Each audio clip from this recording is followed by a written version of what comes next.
Hello అండి అందరికీ welcome to కుట్టి బ్లాగ్స్. ఇవాళ మన వీడియో వచ్చేసి టమాటో చారు.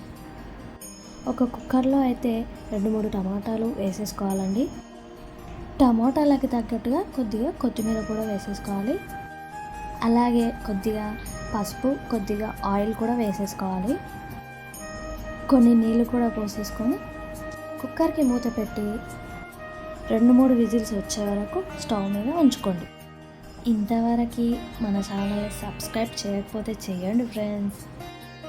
ఇప్పుడైతే కుక్కర్ మూత తీసి టమాటాలని మెత్తగా మెదుపుకోవాలి. ఇప్పుడు మెత్తగా మెదుపుకున్న టమాటాలని ఒక గిన్నెలోకి ట్రాన్స్ఫర్ చేసుకోండి. ఇప్పుడు స్టవ్ మీద ఇంకో గిన్నె పెట్టేసుకొని కొద్దిగా ఆయిల్, కొద్దిగా జీలకర్ర, కొద్దిగా ఆవాలు, ఒక 2 వెల్లుల్లిని కట్ చేసుకొని వేసుకోండి. ఒక 2-3 కరివేపాకు రెమ్మలు కానీ ఆ తర్వాత మనము వేరే గిన్నెలో తీసి పెట్టుకున్న టమాటో చారుని ఇప్పుడు ఇందులో పోసుకోవాలి. ఇప్పుడు ఇందులో మనకు కావాల్సిన నీళ్ళు యాడ్ చేసుకోవాలి.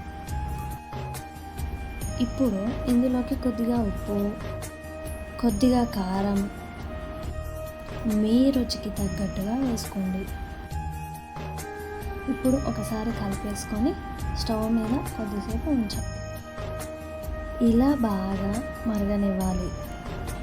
ఇలా 5-10 నిమిషాలు మరిగించాక దించేసుకోవడమే. వీడియో నచ్చినట్టయితే లైక్ చేయండి, షేర్ చేయండి, సబ్స్క్రైబ్ చేసుకోండి ఫ్రెండ్స్.